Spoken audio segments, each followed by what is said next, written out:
Assalamualaikum warahmatullahi wabarakatuh. Perkenalkan, nama saya Putri Rahmadani, NIM 2003 01 50 10 55 kelas PJKRD. Saya akan melakukan presentasi tentang asas pengembangan penjas di sekolah. Asas pengembangan dan penetapan sasaran penjas. Meskipun secara filosofis telah dibahas kedudukan dan pentingnya pendidikan jasmani di bagian awal, bagi guru masih terdapat kesulitan untuk memutuskan pengalaman apa yang diberikan kepada siswa. Hal ini ditambah lagi dengan begitu banyaknya pilihan yang tersedia, dia baik dari wilayah aktivitas jasmani, permainan, maupun dari wilayah olahraga. Bagian ini tidak dimaksudkan untuk menyatakan secara langsung tentang apa yang harus diajarkan pada siswa, tetapi lebih diarahkan untuk memberikan keyakinan kepada guru tentang landasan apa yang harus dipertimbangkan ketika memiliki kegiatan bagi para siswanya. Dalam asas pengembangan penjas di sekolah, ada dua dasar yang harus dipertimbangkan. Yang pertama yaitu dasar-dasar pengembangan kurikulum, kedua dorongan dasar anak. Di dalam dasar-dasar pengembangan kurikulum, yaitu kurikulum pendidikan jasmani haruslah berorientasi kepada anak dan tingkat pengembangannya. Pemilihan kegiatan dalam penjas harus didasarkan pada tuntunan dan karakteristik anak dan dilengkapi dengan pertimbangan dengan tingkat-tingkat perkembangan mereka. Anaklah yang menjadi pusat kurikulum dan karakternya. Pengalaman-pengalaman belajar yang dipilihkan juga harus sesuai dengan kebutuhan mereka. Setiap anak berbeda-beda dalam kebutuhan dan kemampuan belajarnya. Setiap anak mempunyai hak untuk mempunyai potensinya masing-masing, sehingga kurikulum harus memberikan kesempatan agar anak memperoleh pengalaman semacam itu. Anak harus dilakukan sebagai manusia yang utuh.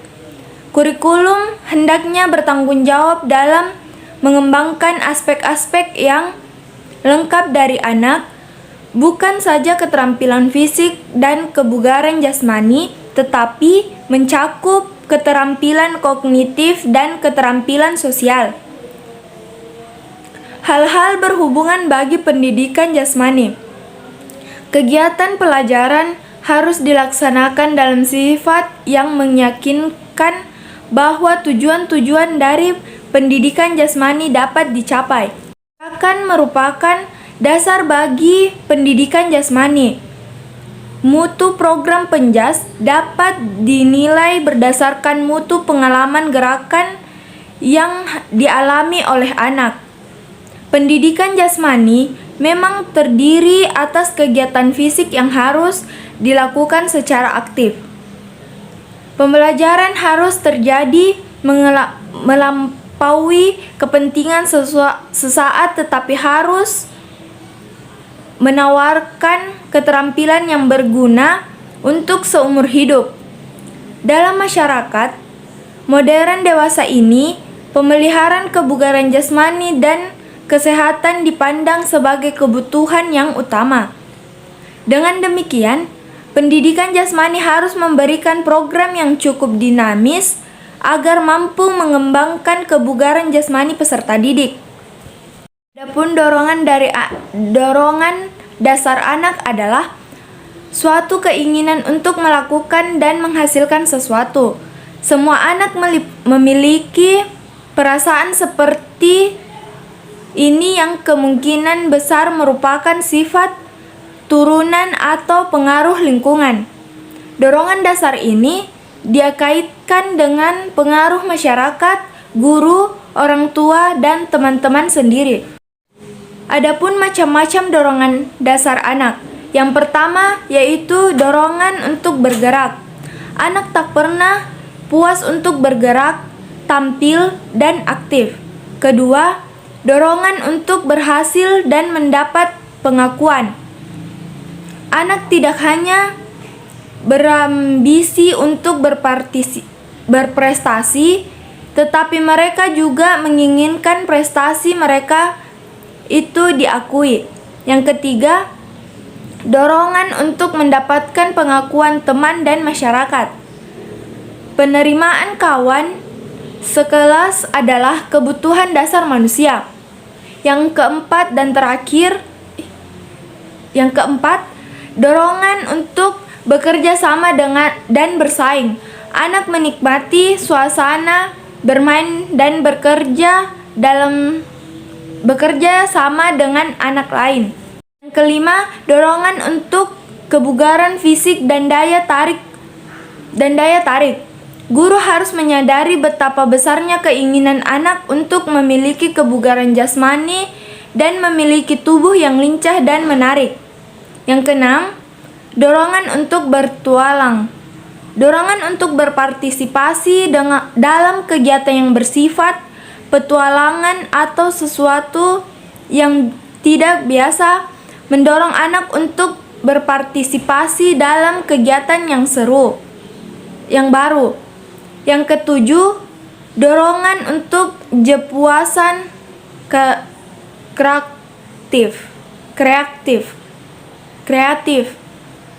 Anak suka mencoba sesuatu cara yang berbeda. Kedelapan, dorongan untuk menikmati irama. Semua anak laki-laki dan perempuan dapat menikmati irama. Yang kesembilan, terakhir, dorongan untuk mengetahui. Anak bersifat ingin tahu. Mereka berminat untuk mengetahui bukan hanya tentang apa yang sedang mereka kerjakan, tetapi juga mengapa mereka mengajarkannya. Model orientasi kurikulum dalam pendidikan terdapat beberapa.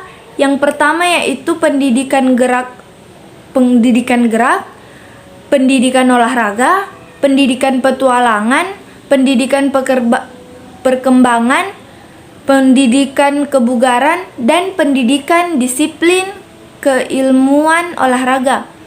Itulah model orientasi kurikulum dalam pendidikan jasmani. Adapun ruang lingkup pendidikan jasmani. Yang pertama, kemampuan pengelolaan tubuh merupakan kemampuan paling dasar yang diakui anak bersamaan dengan berkembangnya pengetahuan tentang tubuhnya. Kesadaran tubuh, kesadaran ruang, kualitas gerak. Yang kedua, keterampilan dasar merupakan bentuk keterampilan yang bermanfaat dan dibutuhkan anak dalam kehidupan sehari-hari. Keterampilan lokomotor, keterampilan non-lokomotor, dan keterampilan manipulatif. Adapun keterampilan khusus yang terspesialisasi merupakan keterampilan yang digunakan dalam berbagai cabang olahraga dan wilayah pendidikan jasmani lainnya. Keterampilan ini meliputi kegiatan dengan peralatan, misalnya senam alat, gerakan-gerakan akrobatik, tari-tarian, serta permainan khusus atau formal seperti sepak bola, bola voli, bola basket, dan lain-lain. Arah pengembangan pembelajaran pendidikan jasmani. Yang pertama, murid menjadi sadar akan potensi geraknya. Kedua, murid dalam bergerak dan tampil baik secara meyakinkan. Yang ketiga, murid mengerti dan mampu menerapkan konsep-konsep gerak yang mendasar. Keempat, murid menjadi orang yang serba bisa dalam gerak. Dan yang kelima, terakhir, murid menghargai olahraga yang menyehatkan. Itulah tadi presentasi dari saya, lebih dan kurangnya mohon dimaafkan. Wassalamualaikum warahmatullahi wabarakatuh.